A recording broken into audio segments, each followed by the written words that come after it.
No meio da selva densa da fronteira, um homem de voz mansa e olhar gélido observava um pequeno avião rasgar o céu noturno, carregado com a primeira tonelada do que viria a ser a sua coroa invisível. Enquanto os falastrões do asfalto ostentavam correntes grossas e trocavam pipocos com a lei no Rio de Janeiro, ele escolheu o silêncio absoluto. Não queria holofotes, queria as chaves do cofre e o controle da máquina inteira. Durante mais de 3 décadas, o sistema caçou uma sombra, um espectro que não existia nos arquivos de papel, não tinha digitais nos bancos de dados e muito menos um rosto conhecido nas ruas. Dezenas de comandantes caíram, centenas de soldados foram enviados para dormir eternamente nas valas, mas o grande arquiteto continuava intocável, flutuando acima da sujeira. E quando finalmente descobriram quem puxava as cordinhas pesadas do teatro, o Brasil inteiro prendeu a respiração. O fantasma não apenas andava entre nós, como também era o dono absoluto do submundo. Se você quer descobrir como esse espectro virou o maior chefão do submundo brasileiro, já se inscreve no canal Chefões do Submundo e deixa o nome do próximo patrão que você quer ouvir nos comentários. O Rio de Janeiro dos anos 80 e 90 fervia como um caldeirão sem tampa. Os morros viraram barris de pólvora, prestes a mandar tudo pelos ares. De um lado, os frentes de morro, os donos da praça, queriam mostrar quem dava as cartas, desfilando com aquelas ferramentas de metal compridas, os ferros que cospem fogo e fazem aquele estrondo que gela a espinha do morador. Eles gostavam de fazer cena e amavam ver os próprios vulgos pichados nos muros. Adoravam ouvir os proibidões cantando suas vitórias nos bailes lotados. Para essa rapaziada, ter o poder na mão significava o terror estampado no olho do rival e o peito aberto na hora do choque com a bota preta que subia a ladeira na calada. Muito cara ali achava que era imortal da selva de concreto, mas a regra é fria. Na guerra urbana, quem levanta poeira à toa é o primeiro a apagar as luzes mais cedo. O chão das vielas vivia úmido, contas altas sendo fechadas a cada fim de semana. Tanto parceiro quanto alemão, sendo despachado de uma vez só para aquele lugar de onde ninguém, absolutamente ninguém, manda carta de aviso. Era um tabuleiro sujo, onde a validade não passava do próximo amanhecer, enquanto o asfalto cobrava seu pedágio caríssimo, bem longe daquela bagunça.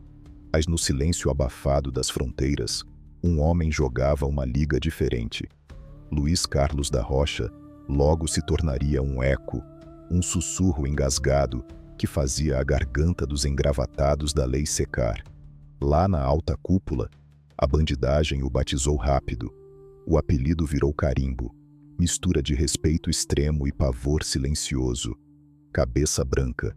O cara não era soldado de rasgar trincheira. Nunca precisou levantar a voz num radinho ou sujar os próprios dedos para limpar o terreno e garantir o escoamento dos negócios. Ele era o puro cérebro da parada, o diplomata das sombras. Cabeça branca olhava para o mapa nacional e enxergava uma rede gigantesca de prateleiras vazias, implorando por estoque. O Comando Vermelho, a irmandade que abraçava a maior parte do território na época, tinha uma infinidade de formigas trabalhando. Era um maquinário brutal que exigia toneladas da mercadoria do inverno para continuar girando o cofre. A facção tinha força bruta de sobra, moleques dispostos a subir o morro e nunca mais descer, mas faltava a mente fria, o pilar de sustentação logística. Faltava o sujeito blindado, capaz de puxar a neve andina da cordilheira e despejar perfeitamente nas mesas de preparo dos galpões cariocas, sem que os faros dos federais notassem um único deslize. Nesse vazio de inteligência, o homem cravou sua genialidade e formou seu império fantasma. Cabeça Branca adotou a regra básica que separa os vivos dos que vão descansar na caixa de madeira. A vaidade é o passaporte mais rápido para o lado de lá. Ele simplesmente pegou a própria identidade, rasgou e sumiu com o rastro do passado. Durante o estopim da sua subida ao trono, as autoridades sequer botavam fé de que ele era de carne e osso. Nos relatórios mais grossos, existia apenas a menção a um fornecedor mestre, uma lenda urbana que conectava os plantadores lá fora com as lideranças isoladas no Brasil. Zero fotos nítidas, zero registro fiscal batendo com os rios de notas verdes cruzando a fronteira. O governo, viciado em prender chefe ostentador, viu-se perseguindo vento. Se um comboio rasgando a estrada fosse pego e a mercadoria caísse nas mãos dos homens de distintivo, o motorista não sabia dizer quem era o dono, nem com o ferro gelado na boca. Se um contato perdesse a linha, a solução do patrão vinha sem grito ou tribunal cheio de testemunha. O vacilão ganhava passagem grátis para o além. Numa tarde qualquer, o sujeito saía para a rotina e ia colocar para dormir eterno num buraco sem marcação no Mato Grosso, e ou virava puro adubo em terras vizinhas.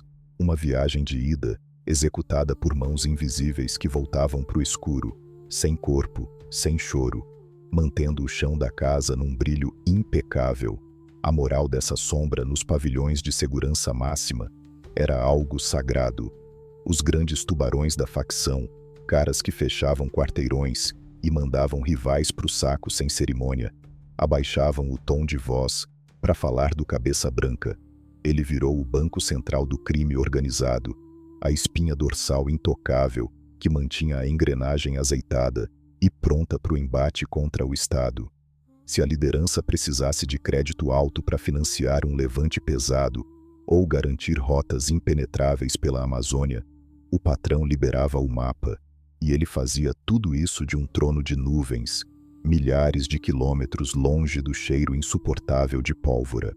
E os caçadores da lei perdiam noites inteiras cruzando linhas em lousas brancas, grampos soltos e relatórios financeiros intermináveis, mas o topo da pirâmide era sempre um abismo completamente escuro. Eles sentiam o movimento absurdo do tabuleiro no Brasil inteiro, as remessas milionárias girando e o produto inundando as vielas, mas nunca encontravam o olhar do verdadeiro rei debaixo da coroa.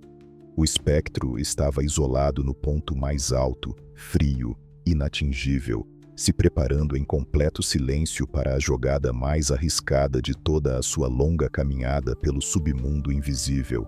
Era o passo definitivo, o truque de mestre que faria dele um completo estranho, perdido para sempre de si mesmo, até na hora de se olhar frente a frente com o próprio espelho. Para entender o peso da coroa desse arquiteto das sombras, é preciso voltar a fita para o começo de tudo, quando as fronteiras ainda eram apenas um risco de giz no chão, e o mato alto escondia os primeiros passos daquele que viria a ser o dono da bússola. Nos tempos em que a rapaziada do morro ainda trocava tiro de revólver velho para decidir quem ficava com a esquina, Cabeça Branca já desenhava um mapa mundi na própria cabeça. Ele percebeu rápido que o suor do trabalho na base da pirâmide era muito esforço para pouco papel verde na mão.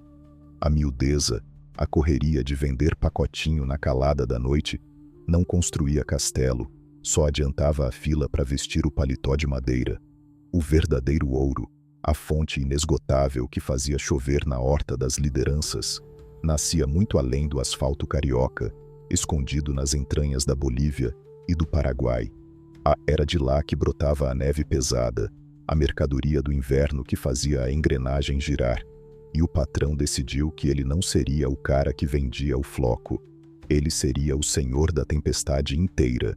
Enquanto a maioria dos frentes das comunidades era feita de cães raivosos, latindo alto e mordendo o próprio rabo por território, Cabeça Branca operava na frequência do silêncio absoluto. A cartilha dele era de empresário de alto escalão, não de bicho solto na selva de pedra. Ele entendia como ninguém que fazer barulho só servia para atrair as barcas iluminadas e o bico do coturno na porta de casa. Aquele brinquedo que cospe fogo resolve problemas imediatos, mas destrói o negócio a longo prazo. Se um concorrente tentasse cruzar a linha, ou um parceiro desviasse uma remessa, não tinha escândalo, Não tinha recado em rádio pirata. Aí o patrão simplesmente ajustava as contas na miúda. Uma ligação fria, um aceno de cabeça. E o problema era resolvido com uma eficiência cirúrgica. O sujeito que atravessava o caminho ganhava uma passagem sem volta para o saco de lixo. A praça era limpa sem levantar uma única grama de poeira, e o tabuleiro voltava ao seu equilíbrio natural. Ninguém via o líquido carmesim manchar o piso. Ninguém ouvia o estrondo metálico. Ele dava um jeito definitivo nos atrasalados, com a mesma frieza de quem descarta um copo de plástico vazio. O diferencial do fantasma era a logística absurda que ele tirou do papel e transformou numa máquina blindada. A mata fechada da fronteira e o verde denso da bacia amazônica viraram o quintal de casa, onde os federais viam apenas árvores e rios intermináveis. Cabeça Branca enxergava rodovias invisíveis e tapetes de pouso. Com a paciência de um relojoeiro, ele foi montando um verdadeiro quebra-cabeça de pistas de terra batida rasgadas no meio do nada, buracos na floresta que sumiam sob a copa das árvores e despistavam qualquer radar do governo. A estrutura era coisa de cinema. Um formigueiro de gente que recebia pacotes gordos para manter a boca fechada a 7 chaves. Ele desenrolava direto com os produtores originais lá na gringa, apertava a mão dos grandões de fora e garantia a exclusividade do fluxo. De repente, os céus do interior do Brasil começaram a ser cortados por pequenos bimotores que voavam rasante, quase tocando a barriga nas copas do mato, driblando as telas de monitoramento aéreo.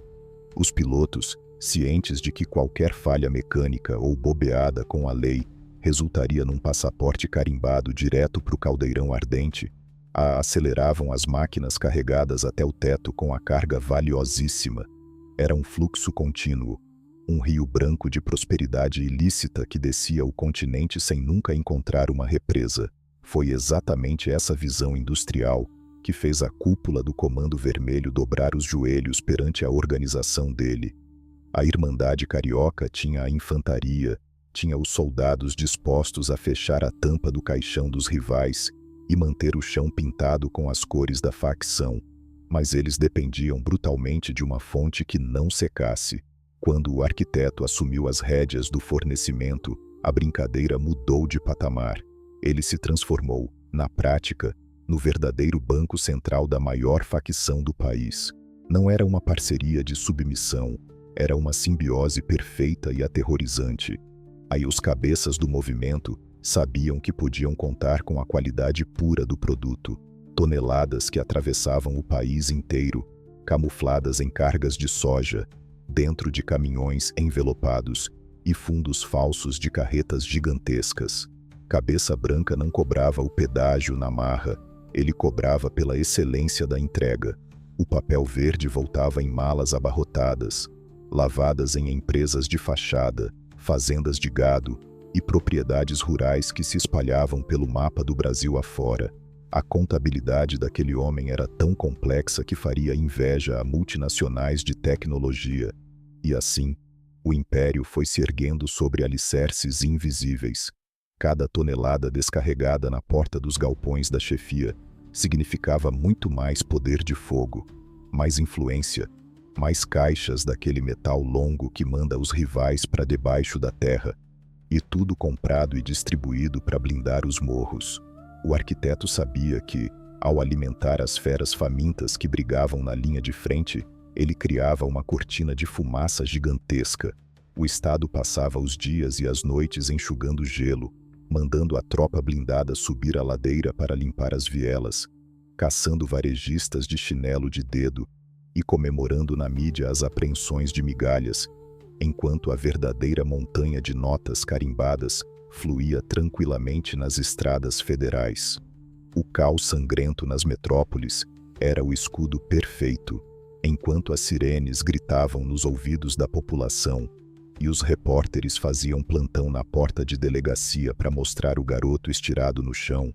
O patrão maior degustava um café fresco em sua varanda, sentindo a brisa leve do interior, com o telefone via satélite desligado na mesa de mogno. Aí ele estava criando um ecossistema fechado e autossustentável, onde ele era a única lei que não podia ser contestada sob nenhuma hipótese. Quem tentava burlar a matemática impecável do patrão rapidamente entendia o porquê da lenda sinistra.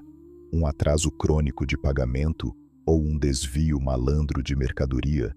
A resposta da chefia nunca era um ataque histérico, era um silêncio pesado, seguido por um apagão repentino na vida do devedor.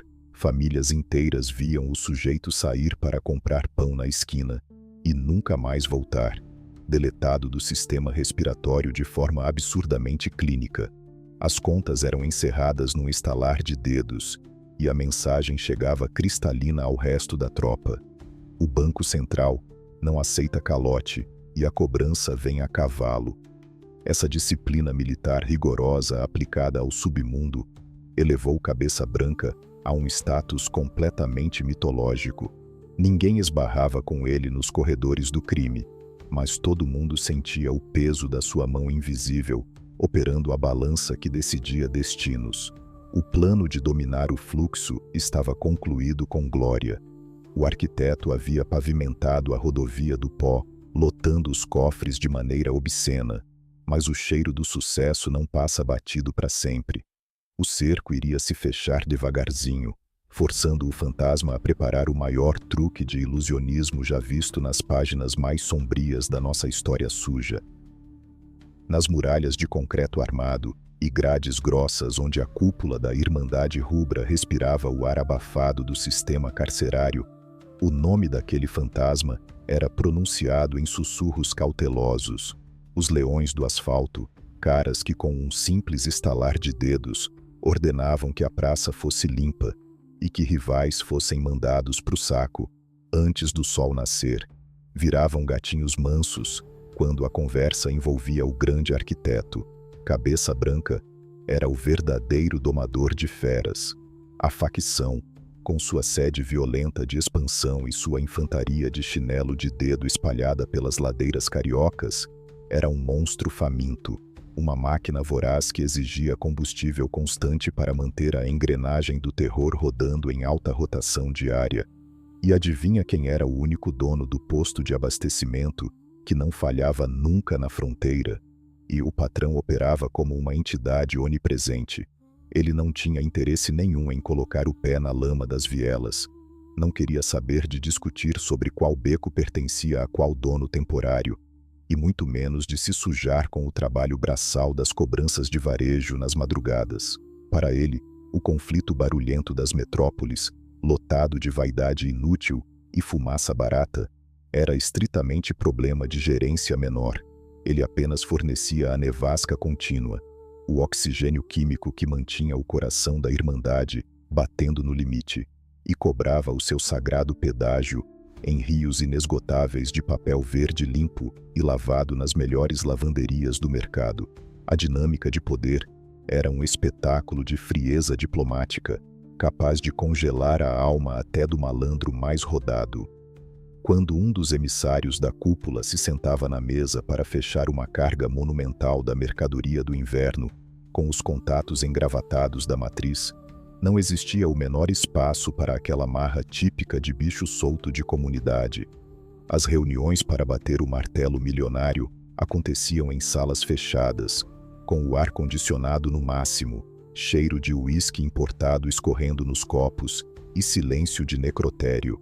Cabeça Branca, operando sempre de longe, através de prepostos blindados de extrema confiança, ou usando linhas de satélite pesadamente criptografadas, ditava a cotação do tabuleiro nacional. Não tinha pechincha sentimental, não tinha choradeira de crise. Se um frente de morro resolvesse inflar o peito de arrogância, forçando um desconto absurdo, ou testando um atraso perigoso na entrega das maletas mensais, a resposta vinha na forma de uma calmaria aterrorizante. O domador não levantava a voz num radinho chiando, e muito menos gastava saliva com ameaça barata pela internet. Ele simplesmente estalava os dedos no escuro e fechava a torneira magna. Na semana seguinte, a bica do sujeito secava por completo. O reduto ficava sem a energia branca para virar o fim de semana cheio. E, num golpe cirúrgico impressionante, O vacilão era convidado a fazer uma viagem de olhos vendados, despachado direto para aquele terreno baldio silencioso no meio da madrugada, onde a terra escura é a única testemunha ocular. O sujeito era colocado para dormir eterno na vertical. As contas do abusado eram encerradas em definitivo nos cadernos da matriz, e o eco assustador daquela lição varria os pavilhões lotados. Com o Banco Central do Além, não se brinca, e porque a fatura cobrada é a sua própria respiração. E foi exatamente com esse pulso de gelo, implacável e silencioso até a última gota, que ele ergueu e estruturou uma verdadeira corporação transnacional. Um polvo gigantesco com tentáculos invisíveis abraçando a América do Sul inteira. O império colossal do homem deixava muita empresa de capital aberto da Faria Lima parecendo uma barraquinha de limonada de criança no fim de tarde. Ele já não dependia de meia dúzia de mulas suando frio em rodoviárias, engolindo cápsulas com medo de raio-x, ou arrastando mala pesada em aeroportos movimentados. A logística era nível de operação militar. Ele dispunha de uma frota de asas de metal caríssimas, bimotores velozes adaptados para carregar peso máximo de forma ilegal, pilotados por uma elite do ar, ganhando fortunas irreais para voar no breu da madrugada. Cortavam os céus raspando nas árvores, com os faróis queimados e os transponders degolados para virarem fantasmas puros nas telas dos radares do espaço aéreo. Essa rapaziada entendia perfeitamente as entrelinhas macabras do contrato. Se o tempo fechasse repentinamente e a barca luminosa apertasse o cerco forte no chão de terra, a regra de ouro do patrão era o silêncio mortal na sala de interrogatório. Ninguém abria o bico para assinar o atestado do chefe, porque a punição cruel do Tribunal da Floresta era infinitamente mais severa do que qualquer cela de isolamento federal. Dar com a língua nos dentes significava assinar um passaporte carimbado para o caldeirão do diabo, levando a família de casa junto no comboio. Deu tudo embrulhado como pacote sem remetente. Para essa orquestra tocar afinada, ele entendia que precisava lubrificar as engrenagens do sistema com muita graxa financeira. Ele não desperdiçava suas valiosas peças trocando pancada no asfalto, com a fiscalização uniformizada. Ele preferia comprar o cenário inteiro antecipadamente, espalhando caixas recheadas de notas intocáveis que simplesmente sumiam no vento do acaso, sem deixar um único recibo amassado. O espectro branco transformou a corrupção de alto nível numa planilha de custos essenciais da sua empresa invisível. Uma rotina administrativa intocável. Tinha muita gente com brasão pesado na farda morando de aluguel dentro do bolso dele. Figuras poderosas de alto escalão do poder público que vestiam terno alinhado sob o sol quente e, na calada da noite escura, lhe ficavam magicamente cegos para os comboios que cruzavam as rodovias interestaduais entupidos de carga fria, quando um batalhão tático tentava montar uma barreira surpresa em alguma rota importante do centro-oeste ou nas fronteiras molhadas do sul. O telefone de um figurão com a conta secreta recheada tocava misteriosamente meia hora antes da armadilha se fechar. Em questão de míseros segundos, a rota inteira dos caminhões premiados do patrão era desviada com maestria cirúrgica, sumindo na poeira de trilhas esquecidas no mapa rural. Sistemas bilionários de monitoramento de fronteira entravam subitamente em manutenção nos exatos 15 minutos vitais em que o carregamento precisava de uma janela aberta. Era o próprio sistema jogando ativamente a favor da banca invisível. Todo esse arranjo burocrático e monumental, e orquestrado nos mínimos detalhes matemáticos, moldou o homem em uma lenda pesadíssima na rua. Os cabeças blindados das comunidades mais bélicas respeitavam aquela figura fantasmagórica como se fosse o sacerdote maior de um culto antigo e macabro. Alguém que não possui face humana, mas que detém o poder absoluto de trazer o céu chovendo fortunas, ou mandar o fogo do inferno de forma sumária para limpar a praça de uma vez por todas. O arquiteto diplomata domesticou as feras raivosas das ladeiras entregando de mão beijada o maquinário perfeito e ilimitado para eles guerrearem eternamente contra as instituições falidas e esmagarem as bandeiras coloridas inimigas no asfalto quente. Cada tubo colorido que saía o relógio de areia do submundo é uma máquina impiedosa que não perdoa ninguém, operando com uma matemática fria que engole reis e peões com a mesma facilidade. Por mais que o grande arquiteto movesse as suas peças num tabuleiro de xadrez completamente mergulhado na escuridão, o volume absurdo de riquezas e a engrenagem colossal que ele regia começaram a gerar uma leve perturbação invisível no radar dos caçadores de Brasília. Aquela rapaziada de terno alinhado, os homens da lei que viram noites inteiras cruzando rastros financeiros atrás de telas brilhantes, começaram a sentir uma corrente de ar gelada vindo das fronteiras. Não era uma digital que eles tinham em mãos, não era uma imagem de câmera de segurança ou a confissão suada de um laranja de baixo clero. O que assombrava a inteligência federal era um vácuo monumental, aí uma ausência de peças que engolia rios incalculáveis de dinheiro e vomitava montanhas estratosféricas daquela mercadoria branca que nevava incessantemente e aquecia os cofres dos frentes de morro na capital fluminense. A rede de cerco, extremamente lenta e cautelosa, começou a encolher vagarosamente. Interceptações de sinais via satélite fisgavam fiapos minúsculos de rotas criptografadas. Contadores com escritórios luxuosos de fachada tropeçavam nas próprias canetas, e caminhoneiros do alto escalão logístico caíam nas garras das barcas iluminadas nas rodovias, todos tremendo de pavor ao perceberem que não sabiam soletrar o nome de quem assinava os próprios cheques polpudos. O clima nos bastidores começou a esquentar. O cheiro denso da caçada pairava no ar úmido das matas do Mato Grosso.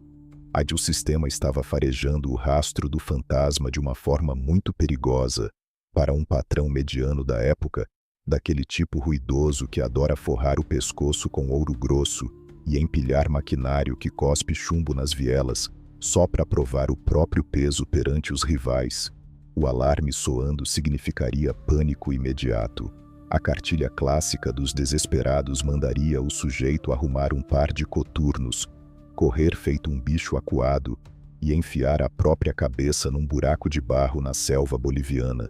Viveria no meio dos mosquitos, cercado por um batalhão de seguranças nervosos, esperando a poeira baixar ou aguardando o choque dramático contra a bota preta que não falha na cobrança. Mas o espectro andava numa frequência que os meros mortais do asfalto jamais conseguiriam equalizar. Ele sempre soube, na sua frieza cadavérica, em que o desespero é o pedreiro da própria cova, o medo cega o estrategista. Para sumir debaixo do nariz de uma instituição federal inteira, você não se esconde debaixo da cama. Você caminha calmamente, de braços abertos, debaixo do sol escaldante do meio-dia, acenando para a plateia. A decisão gélida que o cérebro da organização tomou elevaria seu status de lenda urbana para um patamar quase divino. Ele não iria se contentar em mudar apenas de código postal. Ele decidiu trocar de casca, como um réptil silencioso, deslizando pelo deserto sem deixar marcas na areia. A verdadeira arte de sumir exigia o sacrifício extremo de rasgar o próprio reflexo no espelho, varrer a poeira da história biológica para o ralo e renascer das cinzas, nas mãos de mestres de luxo do bisturi. A ferramenta cirúrgica prateada substituiu rapidamente o metal frio das batalhas de rua. O homem sem rosto viajou na miúda, despistando os arapongas estaduais, e internou-se em clínicas caríssimas blindadas pelo sigilo absoluto. Locais luxuosos de estética onde os profissionais com diploma pendurado na parede rasgam com facilidade qualquer juramento de ética quando o papel verde se empilha na mesa aos milhões. O processo não foi apenas uma vaidade boba da terceira idade, foi uma aniquilação completa da identidade matriz. A lâmina afiada rasgou a carne velha, desconstruiu a massa do rosto, alisou os ângulos ásperos, diminuiu cartilagens proeminentes e esticou as dobras e os vincos de expressão que a estrada longa no comando do Império havia desenhado. Ele não estava simplesmente apagando as rugas de preocupação. Ele estava, e é com requintes de crueldade contra a própria genética, fechando o caixão do homem que constava nos arquivos criminais mofados. O queixo quadrado sofreu lixamento ósseo, as pálpebras foram suspensas, a testa ganhou novos volumes. Cada incisão cortante que era costurada com extrema precisão sob aquelas ataduras representava mais uma pá gigante de cimento jogada sobre os arquivos vazios dos federais. Quando as bandagens finalmente foram arrancadas e o hematoma cedeu, a parede de vidro do banheiro luxuoso já não refletia o homem mais caçado do hemisfério sul. A figura pacífica que o encarava de volta era a perfeição impecável do cidadão comum. O dono solitário da logística bilionária das fronteiras havia encerrado as contas da própria fisionomia, deixando o aparato de Estado inteirinho farejando o mais absoluto vento do nada. E foi exatamente daquele casulo ensanguentado de uma sala de recuperação milionária que emergiu para o mundo a figura de Vítor Luiz de Moraes, um nome deliberadamente insonso, uma papelada de identidade impecável, forjada e carimbada nos balcões do sistema corrupto, através das brechas que apenas os dutos infinitos de verba sem rastreio sabem abrir. O simpático e recém-nascido Sr. Vítor pousou de mala e cuia no coração verde do agronegócio, instalando-se em Sorriso, Mato Grosso, como se fosse um anjo, iluminado pelas graças da colheita. A fantasia beirava a obra de arte mais genial de toda a história do crime organizado moderno. Ele montou o circo completo, comprando propriedades vastíssimas, registrando cadastros rurais de fazendas criadoras de gado robusto e pagando os tributos do município com a pontualidade de um relógio suíço. E Vítor era aquele senhor de meia-idade que o gerente do banco servia café com açúcar mascavo e sorriso largo. Ele desfilava de caminhonete polida pelo centro da cidade, abria o vidro na praça principal, pedia pão de queijo quentinho na padaria de bairro e adorava puxar papo sobre o risco de estiagem na próxima safra de soja. Marcava presença obrigatória nas quermesses locais, jogava a conversa fora na mesa de plástico e irradiava a imagem clássica do baluarte do trabalho rural. Um senhor próspero, sorridente e calmo, que exalava aroma de grama úmida e honestidade cristalina em cada passo no concreto da pracinha. O contraste psicológico dessa vida dupla é o que realmente gelava a espinha dorsal de qualquer um que ousasse entender a cabeça daquele monstro brilhante. E é o abismo macabro entre o pacato fazendeiro Vítor e a sombra aterrorizante do cabeça branca era uma sinfonia rítmica de sadismo velado. Na exata mesma tarde em que a mão macia do produtor rural acariciava as orelhas do cachorro vira-lata do vizinho, ou passava o cartão dourado doando pequenas fortunas para as telhas novas da igreja central da cidade, aqueles mesmos dedos esguios digitavam senhas pesadas num satélite invisível para fechar de vez a conta de toda uma rede de atravessadores audaciosos. O lábio gentil que soltava um "bom dia abençoado" para o varredor de rua pela manhã era o mesmo lábio que sussurrava, na quietude sombria da sala climatizada, ordens para organizar viagens de ida definitivas, sem passagem de volta para quem tentasse roer o cofre da organização. Vítor era a fachada banhada na luz do sol de domingo, e o outro era a câmara de gás respirando na calada da meia-noite. Se lá do outro lado do continente um distribuidor metido a esperto resolvesse segurar o repasse da maleta e testar o sistema contábil dele, o simpático avô do agronegócio não piscava. Sem levantar o tom de voz, ele simplesmente mandava a tropa de choque particular limpar o terreno sem fazer bagunça. O devedor ganhava uma carona surpresa para debaixo da terra, despachado para o além, com a mesma frieza mecânica com a qual o fazendeiro encomendava fertilizantes para as lavouras. Os problemas sumiam do mapa num estalar de dedos, as pendências eram apagadas para sempre, e os rivais aprendiam a dormir no silêncio perpétuo. enquanto ele ficava ali, bebericando uma taça de safra reservada no avarandado da sua mansão blindada, admirando as gaivotas. Ele dançava maravilhosamente bem, sobre uma ponte finíssima, equilibrando uma carnificina contábil em escala continental de um lado e a vida de um anjo intocável do outro, rindo na cara da sociedade, aguardando pacientemente a hora de espalhar suas teias invisíveis de forma global.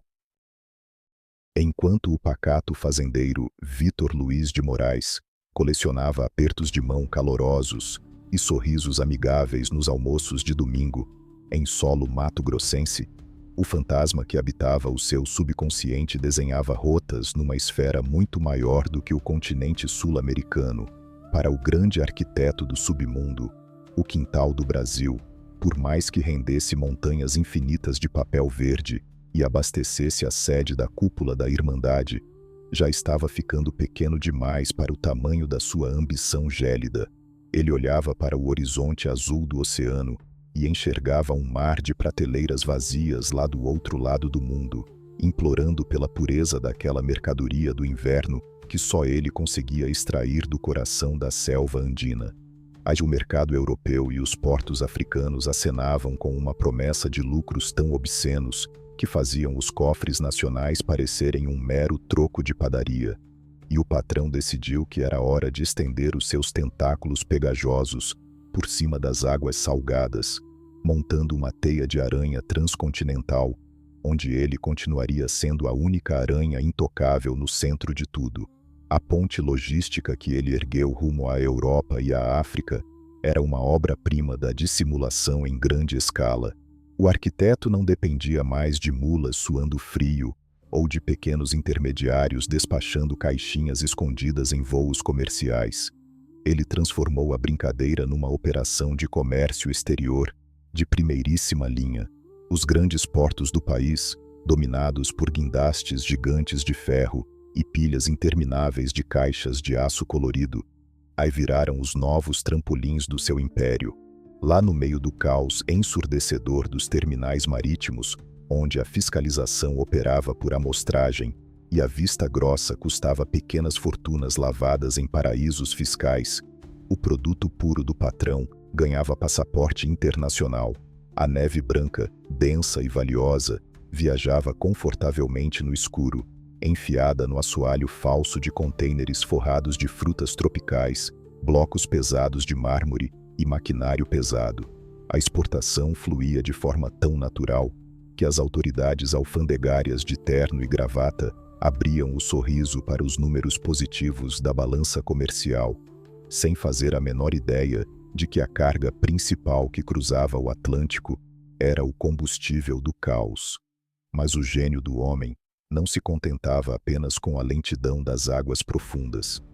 Para suprir a pressa dos engravatados internacionais que pagavam em euros limpos do outro lado da poça, ele montou a sua própria força aérea clandestina de elite.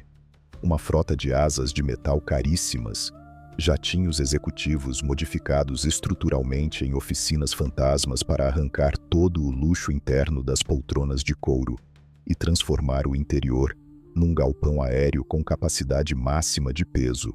A rapaziada que sentava na cadeira do comandante não era composta por garotos recém-formados em aeroclubes. Eram lobos velhos da aviação, águias que conheciam cada corredor de vento cego no radar internacional. Voar para a chefia máxima era um contrato de ouro puro, o tipo de acordo que resolvia a vida inteira do sujeito em meia dúzia de decolagens, mas que possuía letras miúdas escritas com tinta invisível e implacável. Os pilotos que cortavam o Atlântico na calada da noite e aterrissavam em pistas de terra batida no meio da savana africana sabiam perfeitamente as regras da casa. Se a barca fardada montasse o cerco no chão europeu, ou se o motor engasgasse em rota, o silêncio era a única bússola aceita. Qualquer erro de cálculo na hora de manter o bico fechado, qualquer deslize na lealdade para salvar a própria pele na delegacia, e o contrato era renegociado através de um acerto de contas fulminante. A crueldade escondida atrás dessa rede transoceânica Era um espetáculo horripilante de eficiência fria. Cabeça Branca detestava escândalos. Ele abominava a ideia de virar manchete sangrenta na imprensa. No seu império invisível, a punição para um elo frouxo na corrente ou para um atravessador gringo que tentasse brincar com o caixa da matriz nunca envolvia a tradicional queima de fogos no asfalto.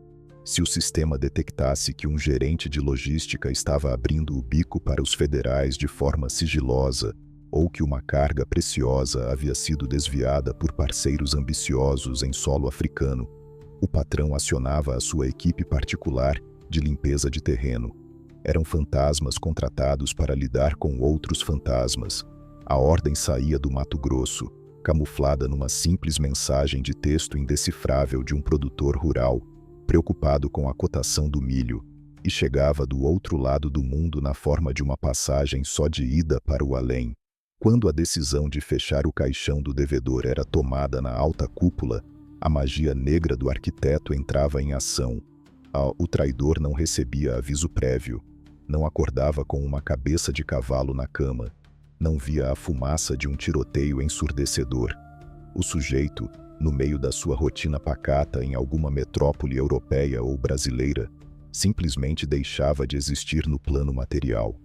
Ele encostava no balcão para pedir um café expresso, caminhava até o carro no estacionamento escuro e evaporava como neblina no sol da manhã. Os funcionários do setor de limpeza da empresa do patrão eram peritos em organizar essas viagens de uma vez só. O fulano que vacilou ia dormir para sempre de um jeito limpo e absurdamente clínico, sem deixar uma mísera gota no chão para os peritos do governo analisarem com o algodãozinho branco. Nenhuma poça vermelha, nenhuma ferramenta longa abandonada na cena e, principalmente, nenhum corpo estendido para virar estatística no noticiário noturno, quando a esposa ligava desesperada para a delegacia falando do marido desaparecido. Não havia sequer um caso a ser investigado. Era apenas um sumiço comum, uma estatística vazia de um mundo que não deixa recibo na porta da geladeira. As contas do parceiro que atravessou a linha eram encerradas em definitivo. As luzes da sua biografia eram apagadas eternamente, e o maquinário global da organização não sofria sequer um segundo de atraso na produção. Os chefões das máfias europeias podiam estar acostumados com guerras brutais e conflitos histéricos nas praças públicas de Nápoles ou Marsella, mas a sombra sul-americana os obrigava a calçar pantufas de seda na hora de pisar no chão. Eles sentiam pavor daquele fazendeiro fantasma. O cérebro invisível estendeu o seu império, ao enchendo porões de dinheiro físico, a ponto de perder as contas do que possuía. Cada nova tonelada da neve que invadia o velho continente engordava a engrenagem com mais milhões de euros, que voltavam para o Brasil num fluxo insano de lavagem através das boiadas do Sr. Vitor. A teia perfeita estava tecida, unindo a selva andina e o mar europeu. Mas o universo é um piadista sádico. Enquanto o arquiteto regozijava da impunidade no topo da sua torre invisível, muito abaixo do seu radar, cães farejadores com distintivo federal começavam a organizar a caçada mais complexa e paciente de todo o século, preparando o laço fino que tentaria amarrar as mãos do espectro. Lá nos porões frios e superiluminados da capital federal, onde a poeira não entra e o silêncio burocrático reina de forma absoluta, uma matilha de lobos do sistema perdia o sono noite após noite. Essa não era aquela rapaziada tática que sobe a ladeira de madrugada com o metal frio apertado contra o peito, chutando porta de barraco de zinco para enjaular o varejista de chinelo de dedo e tirar foto para jornal. Não. Esses eram os caçadores de sombras da elite, os homens de terno alinhado que farejam planilhas, escutam sussurros em frequências de satélites e leem o rastro invisível do papel verde lavado em offshores.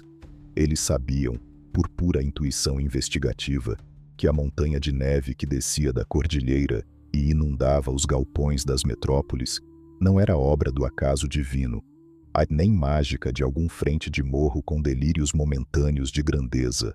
Havia uma mente gigantesca ali, um cérebro absoluto regendo a orquestra macabra. Quando batizaram a missão secreta que tentaria, pela primeira vez, engaiolar esse mito, escolheram o nome com uma precisão poética que dava arrepios nos bastidores. Operação Spectrum, porque no fim do dia, a caçada era exatamente essa. Como você coloca algemas de aço num fantasma que sequer projeta sombra no asfalto quente? Como você arrasta para o tribunal um espectro que mudou de casca e rasgou a própria biografia com a ajuda cirúrgica de bisturis de altíssimo luxo? A paciência desses farejadores de distintivo era uma coisa doentia, beirando a obsessão profunda. Eles não tinham pressa, e a cartilha deles dizia que a pressa é a mãe do fracasso na caçada a reis de alto escalão.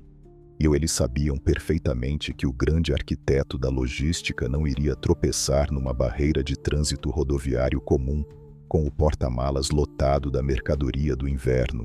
O patrão não iria se envolver numa discussão banal de bar de esquina, e muito menos deixar uma digital suja numa taça de cristal, num restaurante chique de capital. Para pescar o leão invisível, os federais tiveram que ignorar a floresta inteira batendo cabeça e focar nas minúsculas folhas secas que caíam fora de época no chão de terra. O duelo psicológico virou uma partida de xadrez sufocante, jogada num tabuleiro infinito, onde o governo movia peões vendados no escuro, e o fazendeiro invisível movimentava rainhas e torres do conforto absoluto da sua varanda climatizada no interior do Mato Grosso. Mas a natureza humana carrega uma falha fatal estrutural que nenhum cirurgião plástico, por mais genial e caro que seja, consegue extirpar: a arrogância inabalável do hábito.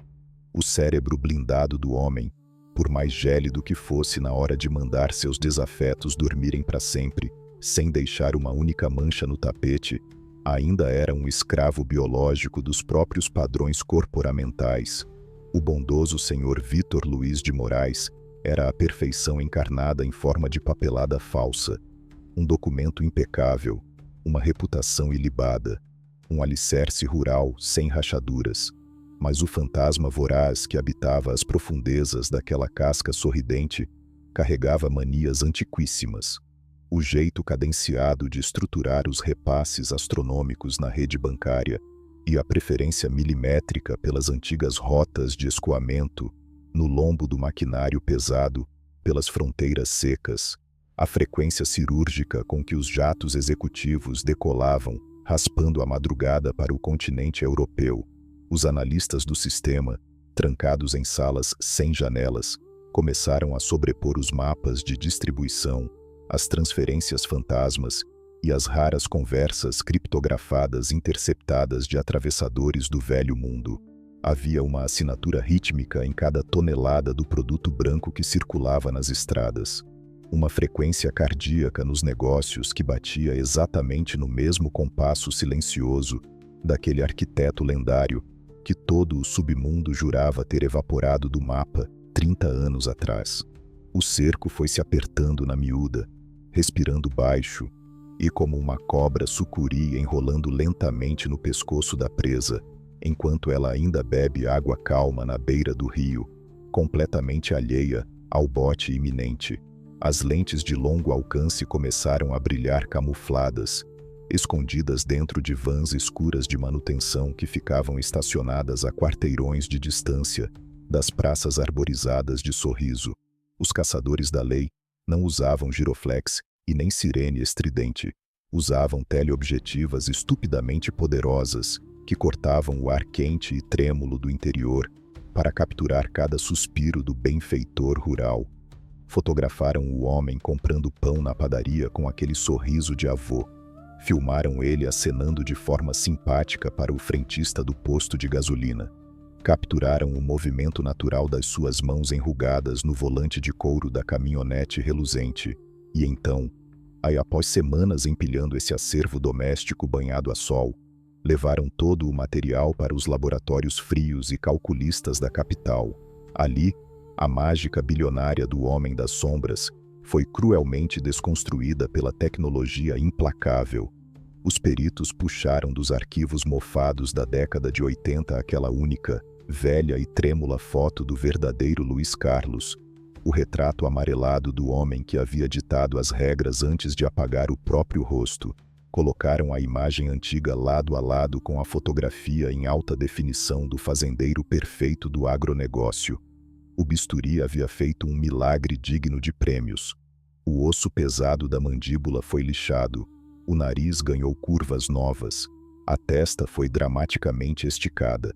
Eram duas pessoas completamente diferentes, estranhos puros para o olho nu de qualquer mortal que andasse pela rua. Mas a máquina do governo não julga a carne superficial. A máquina lê a geometria profunda e inalterável da fundação humana. Os softwares superpotentes de biometria facial começaram a trabalhar, desenhando dezenas de triângulos invisíveis na tela preta. Mediram o eixo entre a pupila direita e a esquerda, calcularam a profundidade exata e estrutural da cavidade ocular, a curvatura milimétrica da concha da orelha e a distância óssea inquebrável entre a base do crânio e a coluna cervical. E havia o movimento. O software analisou o jeito de caminhar na rua, aquela leve e quase imperceptível inclinação no ombro esquerdo, um vício de postura crônico que o peso de uma coroa invisível forjou por 3 décadas e empurrou para dentro do esqueleto do patrão. E quando os pontos verdes finalmente se alinharam na tela do monitor no porão da Inteligência Federal, fundindo o passado e o presente, o silêncio na sala virou algo palpável e ensurdecedor. A respiração dos delegados mais velhos congelou na garganta. O resultado do laudo cravava a sentença incontestável: 99,9% de compatibilidade na estrutura óssea matriz. A máscara caríssima de silicone invisível e cirurgia plástica ruiu em frações de segundo. O pacato idoso do interior que doava notas gordas para as instituições locais, que falava com a voz mansa sobre o tempo seco e o valor da semente, era o mesmíssimo monstro indomável que organizava viagens sem volta para dezenas de almas. Era o cérebro macabro que abastecia a Irmandade inteira com a energia branca para continuar batendo de frente com a lei armada no asfalto quente. Era o maestro supremo da nevasca que soterrava a Europa e a África. O choque de realidade fez a fundação do sistema inteiro estremecer num silêncio engasgado. Eles haviam encontrado o Rei Negro sozinho e disfarçado no tabuleiro de xadrez, mas o movimento do xeque-mate exigia uma precisão cirúrgica e um sangue frio descomunal, um espirro alto demais no planejamento das equipes táticas, um vazamento minúsculo e canalha de informação na mídia matinal, e o fazendeiro simplesmente evaporaria na neblina com a mesma tranquilidade e facilidade com que encomendava o sono eterno para os caloteiros abusados de sua rede global. Ele tinha bimotores abastecidos e aquecidos nas pistas de terra molhada dentro da sua fazenda. Tinha rios inesgotáveis de capital de giro em paraísos fiscais sem extrato, e tinha um batalhão de engravatados comprados a peso de ouro, prontos para tocar a trombeta de aviso, caso as viaturas pretas saíssem das garagens federais 5 minutos antes do tempo calculado. O lobo gigantesco precisava ser enjaulado, sem que sequer percebesse que a brisa da floresta ao seu redor havia se transformado subitamente numa parede grossa de aço maciço. A ordem que desceu dos escalões superiores foi a mais seca possível. Ninguém respira fora do ritmo, ninguém pisca no posto, e ninguém mexe uma palha que levante 1 miligrama de poeira naquela cidadezinha. A caçada teórica havia acabado ali. A Operação Spectrum estava a poucos milímetros cruciais de colocar a mão gelada da justiça no ombro quente do fantasma intocável. Os relógios de todos os agentes foram ajustados e sincronizados num tic-tac angustiante para o dia D, aguardando o exato momento em que o sol daquela cidade pacata nasceria com uma luz implacável, desenhando o fim definitivo de um espetáculo macabro que operava ininterruptamente por mais de 30 carnavais, banhados a suor e fortunas invisíveis. O relógio universal da rua tem uma matemática própria e incrivelmente cruel. Não importa o quão alto o balão suba, e não importa de quem seja a mão que segura a corda, um dia, o gás inevitavelmente acaba e a gravidade cobra a fatura pesada com juros. O calendário implacável do sistema marcava o início da manhã do dia 1º de julho de 2017. O céu da cidadezinha de Sorriso, no coração agrícola do Mato Grosso, exibia aquele azul lavado e limpo, anunciando aos quatro ventos um sábado dourado, quente e absurdamente silencioso. Para a população comum, era apenas mais um início de fim de semana na capital do agronegócio, regado a cheiro de terra úmida e café coado na hora. Mas, nas entrelinhas invisíveis daquela paisagem serena, o ar estava esmagador. O silêncio que pairava nas ruas centrais não era de paz. Era a respiração trancada nos pulmões de dezenas de caçadores de elite do estado, homens de distintivo afiado, que passaram anos desenhando a ratoeira continental perfeita para capturar a criatura mais lisa e letal que já pisou na América do Sul. Não existia margem para errar 1 milímetro.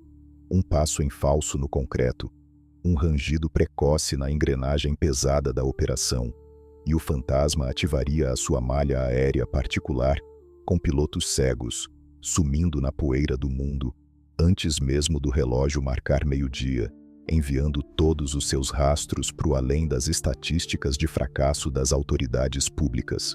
Vítor Luiz de Moraes encarnava a casca impecável do bom vizinho rural, com uma maestria cínica e espetacular. O homem acordou cedo e caminhou com a postura tranquila de um avô preocupado com as chuvas sobre a próxima safra de soja, e seguiu a sua rotina mundana de sempre, sem apressar o passo.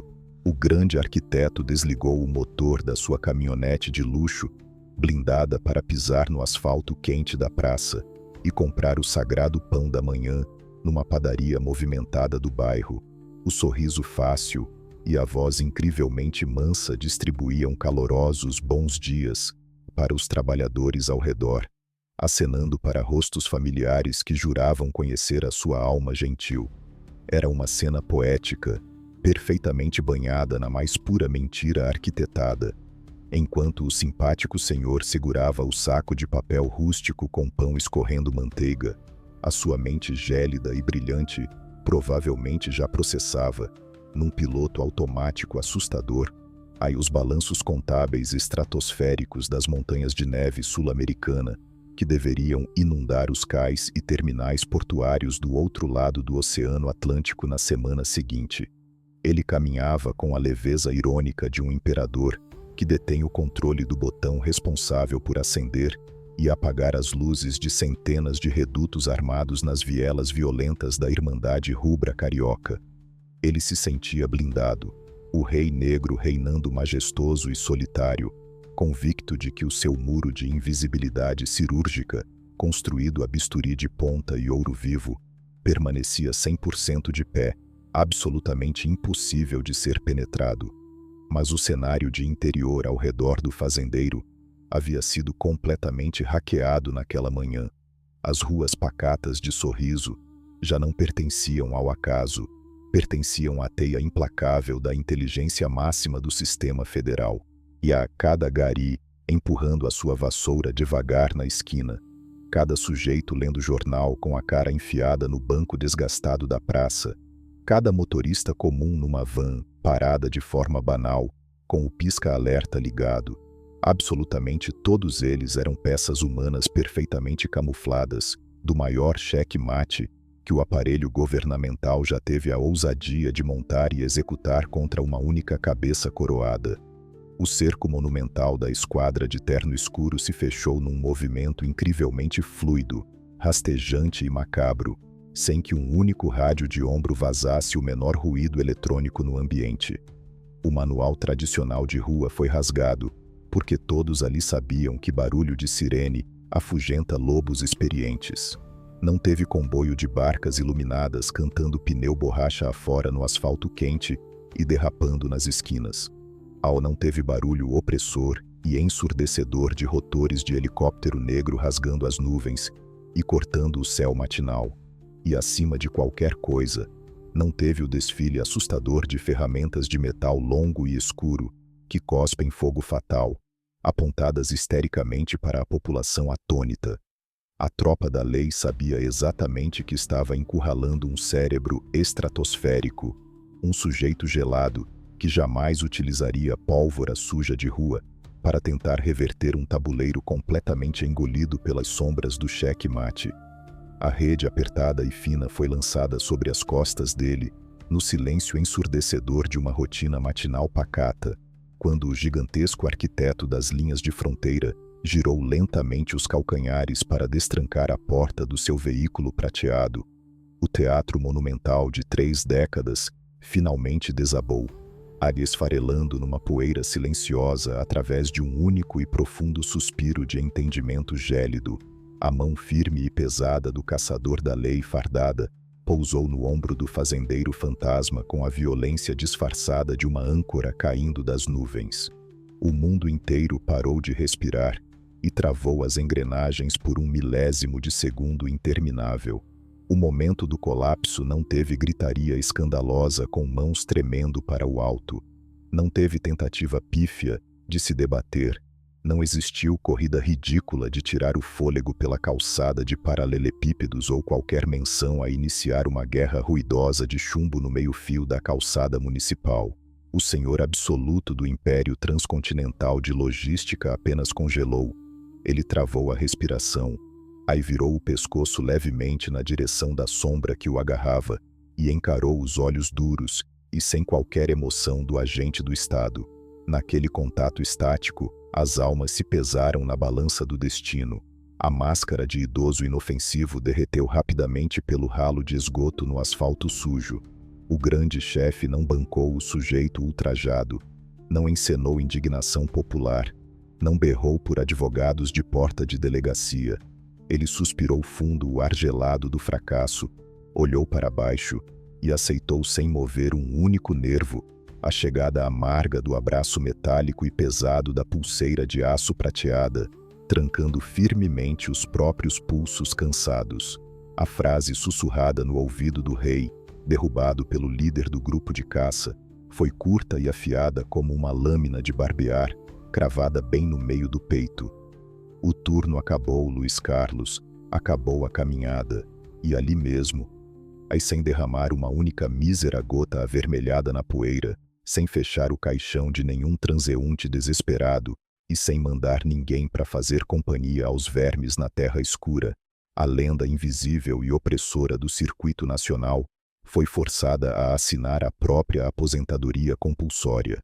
Ele ganhou um passaporte vitalício carimbado, direto para o fundo escuro e isolado da jaula de concreto armado cinza da segurança máxima, onde a luz do sol é artigo de luxo que a justiça cobra caro demais para entregar. A derrocada colossal daquele titã silencioso não representou apenas o simples desencaixe de um braço forte na estrutura das trevas. A queda livre do fantasma cerrou e arrancou brutalmente a espinha dorsal biológica de todo o ecossistema podre que implorava pela respiração dele para sobreviver. Quando o Banco Central Absoluto dos Morros Cariocas foi empurrado de forma muda para o banco gelado do camburão blindado e trancado a 7 chaves, o mercado paralelo inteiro sofreu uma síncope e colapsou em espasmos de sangue fervendo no mesmo instante. A cúpula engravatada da Irmandade Rubra do Rio de Janeiro, que reinava isolada, rica e blindada por anos com seu maquinário infinito, viu o chão sagrado rachar e engolir as favelas. A torneira matriz da cordilheira secou bruscamente.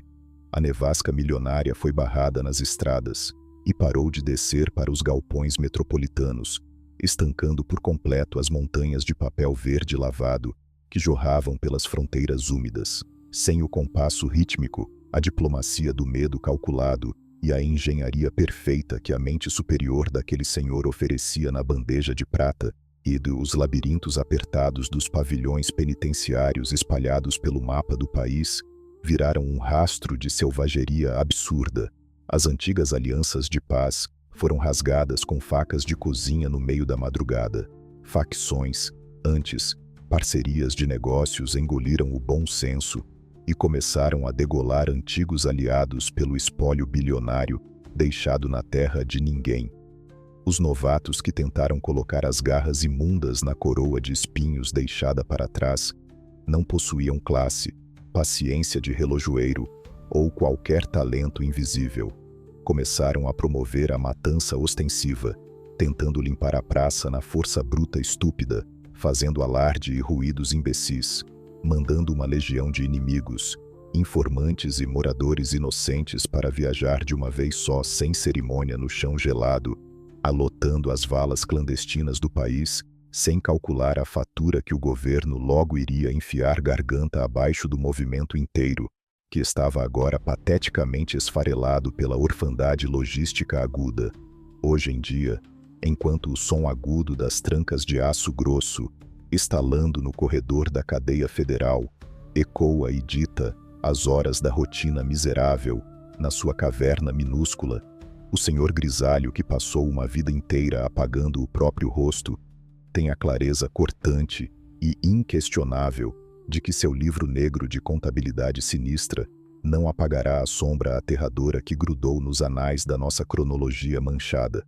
O estrategista master mudou para sempre a cartilha da expansão predatória, a ensinando de forma sádica aos leões da pista que a verdadeira nobreza não está na garganta afiada e nem no gatilho histérico de quem esvazia metal comprido pros ares durante as madrugadas quentes, num ato inútil para provar sua grandeza, pros garotos novatos correndo atrás de um rádio na comunidade carente.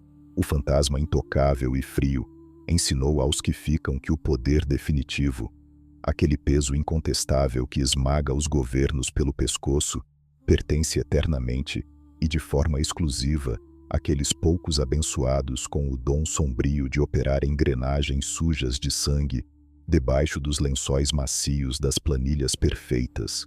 Ele nunca esmagou o ossinho do dedo numa ferramenta de choque, nunca manchou o terno alinhado de carmim derramado e nunca precisou elevar a entonação vocal de maneira estúpida.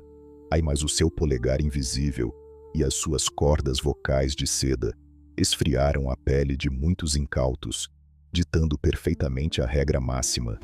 O silêncio congelante é a bala de prata mais valiosa que a moeda do mal já ousou fundir neste mundo sujo. Se você, parceiro de arquibancada do horror, teve o estômago forrado de aço frio para acompanhar passo a passo de como esse espectro fantasmagórico virou o maior e definitivo chefão logístico intocável de todo o submundo brasileiro operando nas trevas, já se inscreve sem piscar no canal Chefões do Submundo. Deixa garantido nos comentários o vulgo pesado do próximo patrão do império de concreto armado que você quer ver dissecado na nossa mesa gelada, para que ninguém apague as luzes da sua memória e a nossa praça do crime limpo continue funcionando a todo vapor. Quando uma árvore colossal tomba no meio da selva escura, o impacto não apenas esmaga o que está por perto, o estrondo ecoa até o fim do mundo, e a sombra que ela fazia deixa a terra nua queimando sob o sol quente, o dia em que a barca fardada colocou o cadeado de aço firme nos pulsos do grande arquiteto da fronteira. A engrenagem do submundo brasileiro sofreu um infarto fulminante.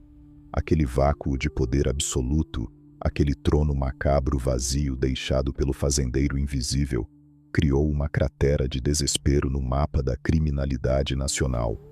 A Irmandade Rubra do Rio de Janeiro, que por tantas décadas se acostumou a receber as toneladas da mercadoria do inverno com a pontualidade de um relógio suíço caríssimo, de repente se viu com os galpões metropolitanos completamente varridos pelo vento. A neve parou de descer da Cordilheira Mágica. Os jatos executivos rasgando o céu da madrugada apagaram os motores e esfriaram as turbinas. E no silêncio ensurdecedor que se seguiu à queda do fantasma, os lobos mais novos, criados à base de vaidade suja e barulho desnecessário, decidiram que era hora de rasgar o contrato diplomático de paz e tentar colocar a própria cabeça debaixo daquela coroa pesadíssima. Mas a tragédia já estava escrita. Eles não tinham o bisturi de ouro na mão. Eles só sabiam usar a marreta encardida. A ausência da diplomacia gélida de cabeça branca fez o relógio do caos no sistema retroceder uns 20 anos sombrios. Sem a mente superior organizando o fluxo contínuo e silencioso das montanhas de notas verdes e da energia branca andina, o asfalto das capitais voltou a ferver na temperatura máxima permitida. Os antigos gerentes de logística, e que antes resolviam os atritos mercadológicos mandando o devedor fazer uma viagem de ida sem volta, de forma estritamente clínica e sem nenhuma testemunha, foram brutalmente substituídos por uma geração histérica e sedenta por atenção midiática. Os novos frentes de morro, desesperados para manter o giro do caixa no verde e o domínio territorial intocável, começaram a resolver qualquer falta de pagamento na base do estrondo e do desespero. A praça deixou de ser limpa na calada da noite com luvas de seda e passou a ser lavada em praça pública, sob a luz estourada do meio-dia. As longas ferramentas de metal voltaram a cuspir fogo sem o menor critério tático, rasgando a blindagem dos carros importados e estourando a paz das comunidades carentes. A ordem imperial de nunca levantar poeira à toa foi completamente esquecida pelos herdeiros do caos, em que começaram a mandar concorrentes e até ex-aliados para o saco, num ritmo tão desenfreado que os próprios cofres das facções começaram a sangrar sem parar, sem a logística blindada do mestre intocável para financiar a festa infinita. A guerra pela sucessão virou um espetáculo de horrores amadores que só gerava despesa, atraindo a lupa gigantesca das forças federais para cima dos redutos mais lucrativos e antigos do país. Enquanto o tabuleiro do lado de fora pegava fogo, com parceiros mandando irmãos para o além por causa de rotas minúsculas na fronteira de Mato Alto, o verdadeiro espólio bilionário do fantasma continuava flutuando num limbo inalcançável para os mortais. O governo jogou o peso do Estado inteiro e a sua máquina de inteligência máxima para tentar rastrear e confiscar o mar de papel verde lavado que o homem havia espalhado silenciosamente pelo globo. Mas rapidamente, o sistema percebeu que estava tentando abraçar fumaça pesada com as mãos nuas. O simpático fazendeiro Vitor Luiz de Moraes podia ter saído de cena e ganhado um uniforme caque neutro no pavilhão de segurança máxima do governo, mas o seu labirinto financeiro continuava sendo uma obra de engenharia contábil quase extraterrestre. As autoridades federais esbarravam o tempo todo em dezenas de empresas de fachada impecáveis no coração rústico do agronegócio, fazendas gigantescas com rebanhos de gado de raça registradas em nomes de laranjas que sequer sabiam assinar o próprio nome direito com uma caneta Bic, offshores super blindadas em paraísos fiscais, caribenhos remotos e fundos de investimento na fria Europa que simplesmente evaporavam no ar ao menor toque de um mandado judicial vindo de Brasília. Os contadores engravatados do Estado perdiam noites, e a própria sanidade, olhando para planilhas criptografadas, que não levavam a lugar nenhum na lógica terrestre. Cabeça Branca construiu um cofre tão absurdo e inquebrável que, mesmo estando fisicamente trancado numa jaula fria de concreto armado, a sua fortuna fantasma continuava rendendo, rindo alto e de forma zombeteira na cara das leis de confisco. Ele desenhou a charada final perfeita, o enigma irresolvível que provava, mais uma vez para a história, que o seu cérebro de arquiteto estava a séculos de luz de distância à frente de qualquer investigador diplomado do sistema. Mas, de fato, aí o que há de mais perturbador e aterrorizante em toda essa epopeia sombria não é apenas o tamanho geográfico do império transcontinental que ele desenhou a lápis, mas sim o seu comportamento rígido de monge das trevas após a pesada queda da cortina do seu teatro particular. No universo sujo e covarde do crime contemporâneo, a regra de sobrevivência dos caídos é cristalina.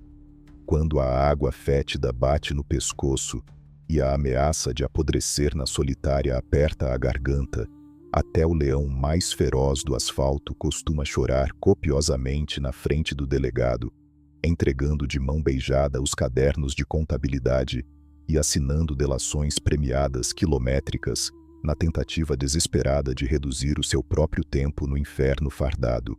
E os líderes capturados cospem os nomes dos aliados e mandam a tropa de choque fechar a tampa da caixa de madeira dos parceiros, num piscar de olhos, para salvar a própria pele flácida. Mas o grande diplomata das sombras quebrou essa cartilha frouxa de forma espetacular, isolado no buraco gelado e minúsculo da penitenciária federal, engolindo banho de sol rigorosamente cronometrado pelo apito e vivendo na mais absoluta privação de som e luz, ele escolheu abraçar o silêncio perpétuo. Os grandes engravatados do Planalto ofereceram acordos dourados absurdos, prometeram regalias luxuosas e penas drasticamente diluídas em troca de um único organograma completo das rotas internacionais ocultas, um único nome de político graúdo de colarinho branco, ou coronel fardado de alta patente que recebia o papel verde na mão direto na fronteira livre. A resposta do arquiteto a essas tentações foi um abismo completamente vazio. Ele nunca abriu o bico, nunca sentou numa mesa fria de delação, nunca colocou a digital suja num papel para enviar seus associados para dormir eterno no fundo do poço.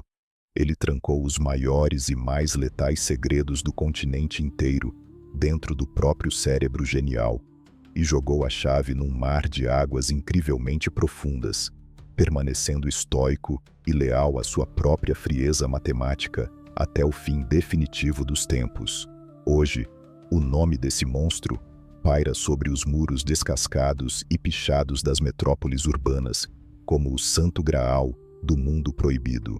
Os garotos magrelos que sobem o morro ofegantes, carregando as pesadas ferramentas que cospem fogo, olham para as estrelas à noite, sonhando em alcançar 1/10 da glória financeira do fazendeiro intocável, mas no fundo, eles sabem que são apenas peões descartáveis de um xadrez ruidoso e sem futuro prolongado.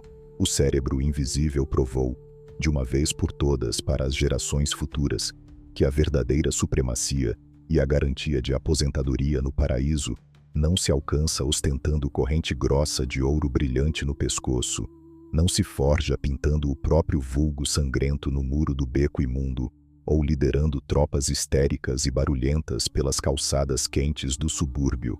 O poder supremo, aquele que derruba bolsas de valores, corrompe a espinha militar do Estado de forma letal e inunda continentes inteiros com a energia branca do inverno rigoroso, mora na capacidade insana e milimétrica de não ser visto pelos radares, de não ser ouvido pelas antenas e de não existir de forma alguma nos registros burocráticos. A cabeça branca não foi apenas um mero fornecedor de logística criativa que abasteceu as piores feras da América Latina. Ele encarnou o próprio sistema na sua forma mais destilada e pura. Ele entendeu rapidamente que, num teatro caótico infestado de palhaços ansiosos, querendo roubar os holofotes a qualquer custo, o único que nunca leva o tranco surpresa pelas costas é aquele que domina com maestria cirúrgica a arte sublime de se esconder atrás das cortinas mais densas e escuras, regendo a carnificina contábil global com o simples mover da ponta do dedo mindinho. E quando o último e maciço cadeado de aço da segurança máxima bate violentamente no corredor gelado, apagando de vez as luzes frias para o idoso recluso que um dia rasgou a carne e reescreveu a própria face biológica com perfeição médica, aí o silêncio denso que escorre pelas fendas da parede de concreto é, sem dúvida, a maior e mais aterrorizante lição magistral que o submundo brasileiro já teve o desprazer de presenciar.